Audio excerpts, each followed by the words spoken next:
This is going to be a short one because I'm walking at a really odd time for me.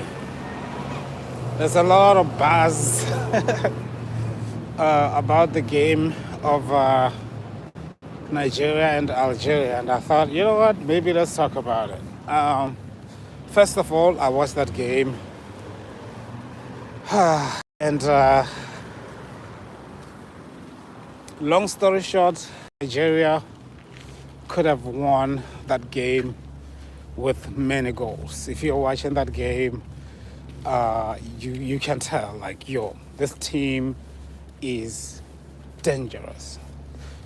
And yeah, sadly, Algeria, this game was not their game. I think maybe they came to this game thinking, you know what,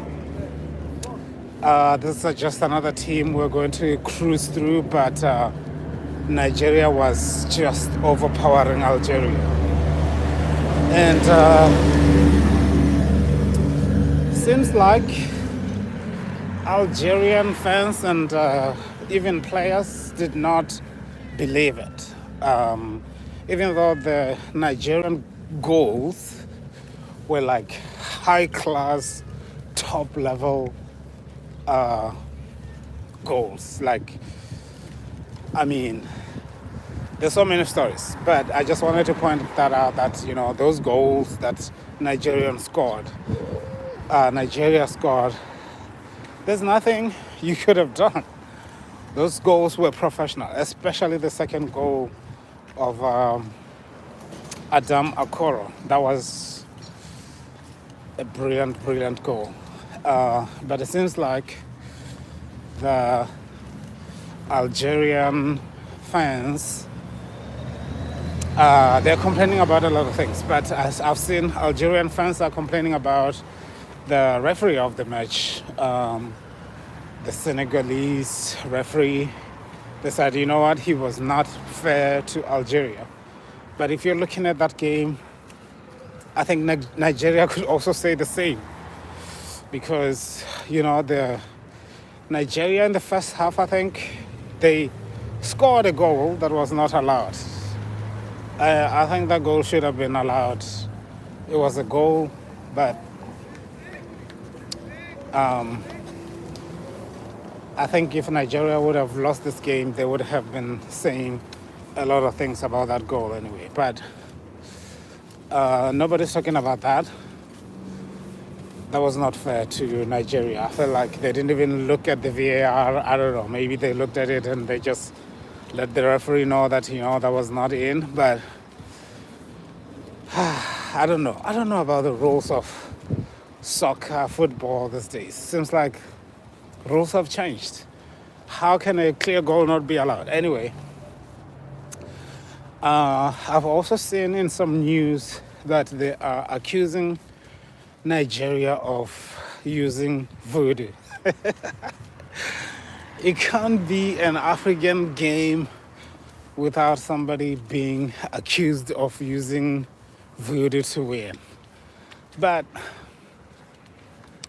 I don't know. I think, like, if somebody's using voodoo, it should be suspicious, right? Like, it shouldn't be like players are taking the ball from the middle field, they're passing to their top star, Victor Osimhen, and him not being selfish enough to, like, you know what, let me pass this ball. This guy is very clear and he can do the job. And Victor Osimhen passes to Adam and it scores. I feel like with voodoo, it should be like magical. It should be like there is no opportunity to score. And I don't know. It seems like a lot of people are doing everything they can to take from the professionalism of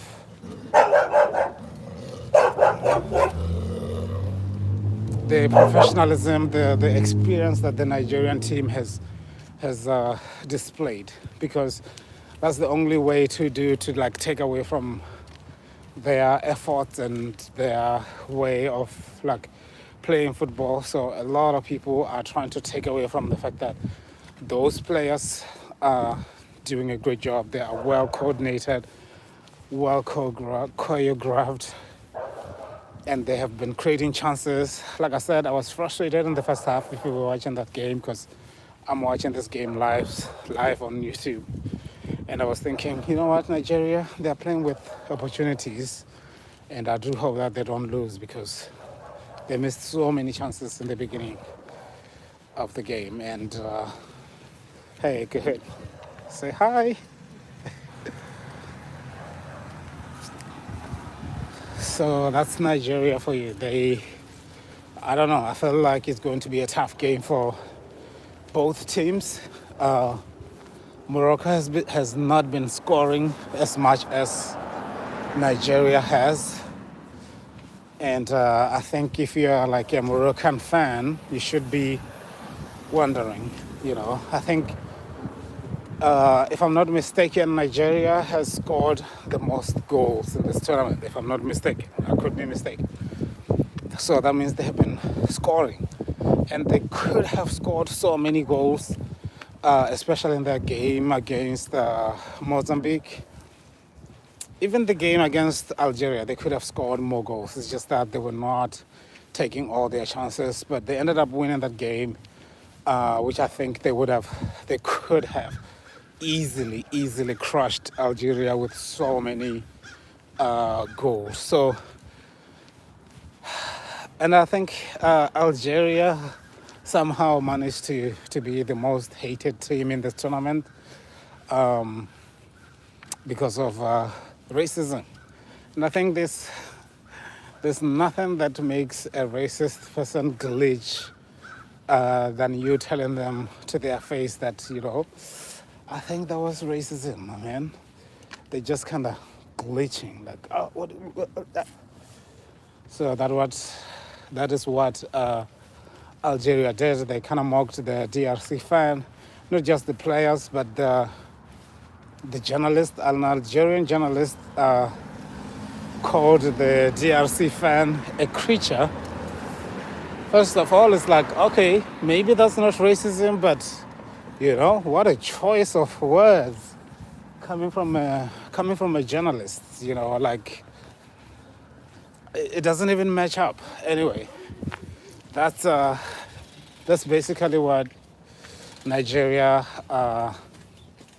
and Algeria, from what I've seen watching the game live, I feel like Nigeria was supposed to win that game. If Nigeria could have lost that game, it would have been not a good thing for them. I feel like their fans would be really upset. They were dominating that team in all angles. They were physically overpowering, mentally overpowering. They were just present at all corners of the field. They were fast and they were passing their passes accurately. It was just like 10 out of 10 performance by Nigeria. That was like brilliant. So when you see them being accused of using voodoo and all these things, just know that, people are not trying to give them credit for what they did, for their performance, for their actual display of proper football. And they have top stars, and it really showed that, these guys are elite in this tournament as well. They definitely deserve to be where they are. Hopefully they can make it to the finals. We will see, because they are facing Morocco. Morocco has both advantage and disadvantage. The advantage is that they are at home, they are playing in front of their fans, but the disadvantage is the pressure of playing at home as well. You gotta perform well. So anyway, thank you so much for watching this. I will see you guys on the other side. If you are here for the first time, hit that subscribe button, hit that notification bell too, so you get to watch AFCON live with me.